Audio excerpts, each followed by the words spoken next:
A continuación vamos a presentar nuestro trabajo que lleva por título La investigación-acción como propuesta didáctica en el desarrollo de prácticas educativas inclusivas en la educación superior. Las personas firmantes somos María José Alcalá del Olmo, la que les habla, profesora en la Universidad de Málaga, y María Jesús Santos Villalba, profesora también en la Universidad de Málaga. Los diferentes aspectos que vamos a abordar durante la realización de este trabajo son tres. En primer lugar, vamos a partir de una primera introducción que nos va a servir para contextualizar la temática y para poder valorar la importancia de los procesos de investigación-acción en el contexto universitario de cara a propiciar la educación inclusiva. Por otra parte, vamos a reflexionar sobre la importancia de hacer realidad la educación inclusiva en la educación superior desde las principales aportaciones, las voces y la mirada de estudiantes y profesorado universitario. Para ello hemos seguido un proceso de indagación sistemática de investigaciones relacionadas con esta temática. Y finalmente vamos a analizar los procesos de investigación-acción teniendo en cuenta o valorando su presencia como una propuesta didáctica para facilitar los procesos de inclusión educativa en la educación superior. En primer lugar, a modo de introducción, nos parece muy importante comenzar con esa cuestión que aparece reflejada en esta diapositiva. ¿Cuáles son las principales implicaciones o repercusiones que genera la inclusión educativa en el contexto universitario?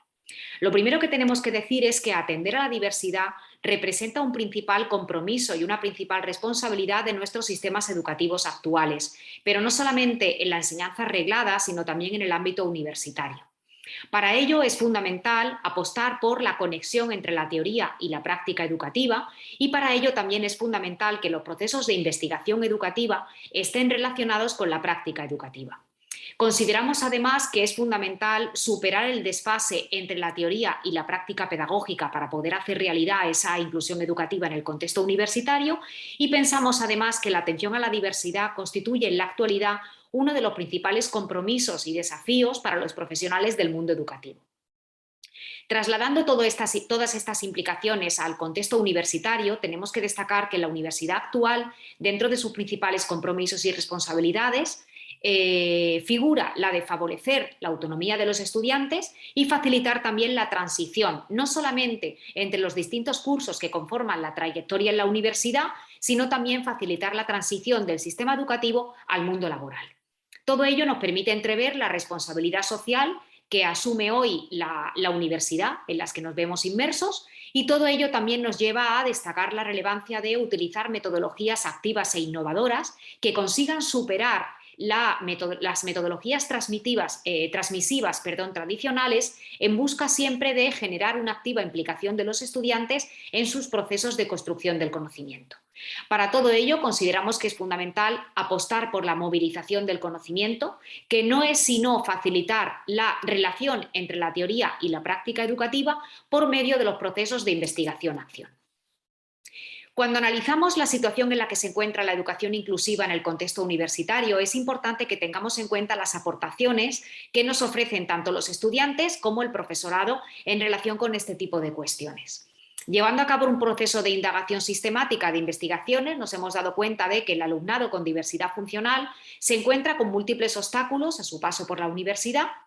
Obstáculos que no solamente tienen que ver con dificultades de tipo físico, de tipo organizativo, de tipo arquitectónico, sino también con importantes barreras curriculares, con importantes barreras actitudinales. En este sentido, el alumno entrevistado, por ejemplo, en distintas investigaciones o incluso el alumnado encuestado con diversidad funcional, admite lo importante que es que el profesorado universitario sea capaz de diseñar y de implementar experiencias educativas de corte inclusivo que sean sensibles con la diferencia. Es decir, que de alguna manera el alumnado reconoce lo importante que es que el profesorado cuente con la sensibilidad y la conciencia educativa inclusiva necesaria con la que poder atender a la diversidad en la educación superior.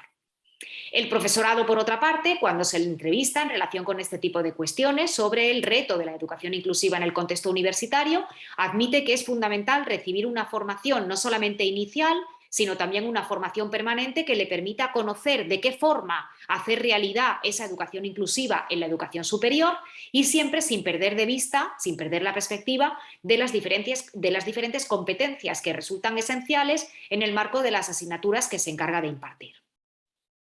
Llegados a este punto, por tanto, nos parece importante partir de la siguiente cuestión. ¿Cuáles son las principales competencias docentes que pueden resultar no solamente esenciales, sino también necesarias, imprescindibles, para poder hacer realidad la educación inclusiva en la educación superior. Diferentes autores que se han encargado de analizar este tipo de cuestiones, como son Fernández Batanero y Maldonado, admiten lo importante que es que el docente sea capaz de confiar plenamente en las posibilidades de aprendizaje de todos y cada uno de sus estudiantes.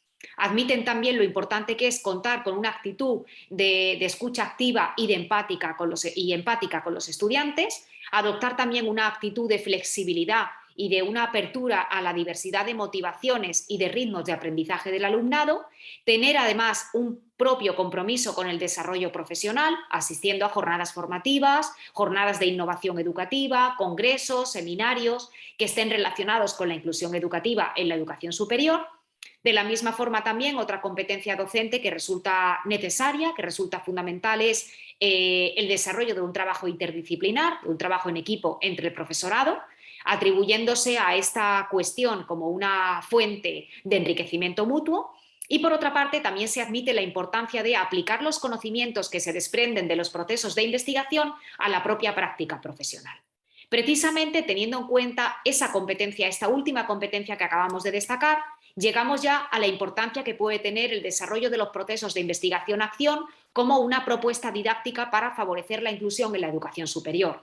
Principalmente porque la investigación-acción permite desarrollar procesos de participación y de reflexión compartida en el contexto universitario, porque la investigación-acción se nos torna como una estrategia didáctica esencial para generar procesos de transformación educativa y porque de esa forma podemos dar respuesta al alumnado potencialmente heterogéneo ante el que nos encontramos en las aulas universitarias. Ahora bien, ¿a qué nos referimos cuando hacemos alusión al término de investigación-acción? Investigación-acción implica, por una parte, llevar a cabo un análisis profundo y exhaustivo del interior de nuestras aulas, para conocer cómo son los estudiantes que tenemos, cuáles son sus principales dificultades y cuáles son sus intereses y demandas esenciales.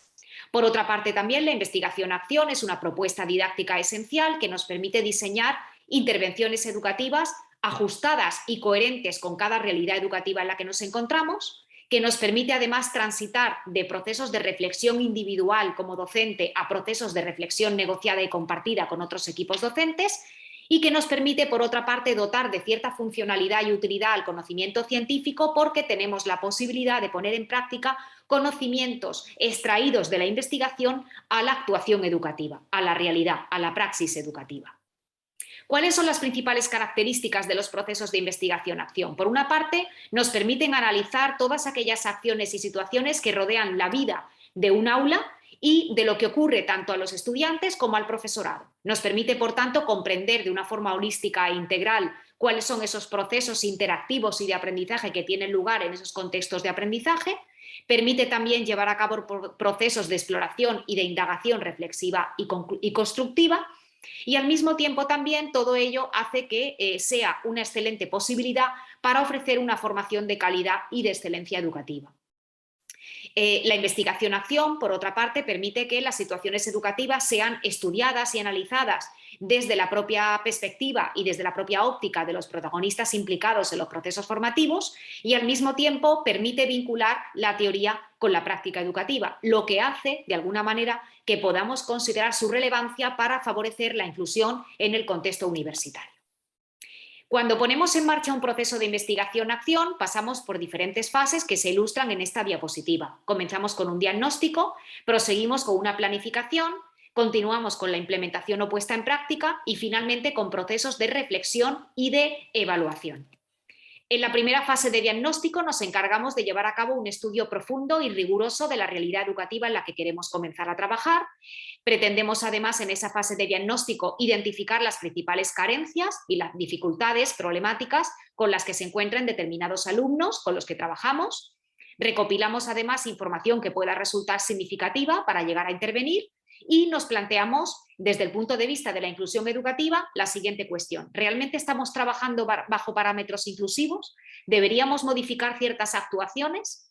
En la fase de planificación, por otra parte, comenzamos ya a diseñar diferentes actividades didácticas, a perfilar distintos objetivos hacia los que va a ir destinada la investigación-acción, definimos también los principios metodológicos en los que vamos a apoyar nuestro trabajo y además perfilamos un cronograma de intervención, es decir, definimos en qué momento, de qué forma vamos a trabajar y cuáles van a ser los principales recursos necesarios. En la tercera fase de implementación ponemos ya en marcha un plan de acción, empezamos a desarrollar las actividades que hemos diseñado en la fase anterior. De la misma forma llevamos a cabo distintas reuniones de seguimiento tanto con los estudiantes como con otros docentes para valorar cómo estamos trabajando y apostamos por la implementación de una metodología cooperativa que permita que los estudiantes sean los propios dueños de su propio proceso de construcción de conocimientos. Y finalmente, en la fase de reflexión y de evaluación, llevamos a cabo diferentes procesos de autorreflexión compartida en los que nos planteamos distintas cuestiones. ¿Qué hemos conseguido modificar o cambiar? ¿Cuáles han sido los principales avances? ¿Cuáles han sido las principales barreras, obstáculos, dificultades? Si realmente ha habido algún tipo de retroceso durante los procesos de investigación-acción y en qué medida hemos conseguido o no los objetivos que hemos delimitado en la fase de planificación. Como principales conclusiones, queremos destacar la importancia que puede tener los procesos de investigación-acción para poder superar la distancia que pueda existir entre la investigación, la teoría y la práctica educativa. Consideramos además que es una excelente oportunidad para poder ofrecer respuesta a las diferentes necesidades, motivaciones e intereses de nuestro alumnado. Pensamos que los procesos de investigación-acción ofrece una buena oportunidad al docente para poder cuestionarse su rol, sus responsabilidades y sus principales compromisos, es decir, que de alguna manera permite desarrollar una actitud de introspección para valorar en qué medida debemos cambiar determinado tipo de comportamientos y de actitudes porque no se adecúan a los parámetros de la inclusión educativa. Y al mismo tiempo también la investigación-acción nos permite tomar conciencia de que el conocimiento se gesta, se desarrolla y puede valorarse en paralelo a los propios procesos de investigación que de alguna manera pues, tendrían una cierta funcionalidad y podrían transferirse, en este caso, a el parámetro de una educación inclusiva. Muchas gracias. Aportamos aquí algunas referencias que han servido al mismo tiempo para redactar algunos parámetros esenciales de nuestro trabajo.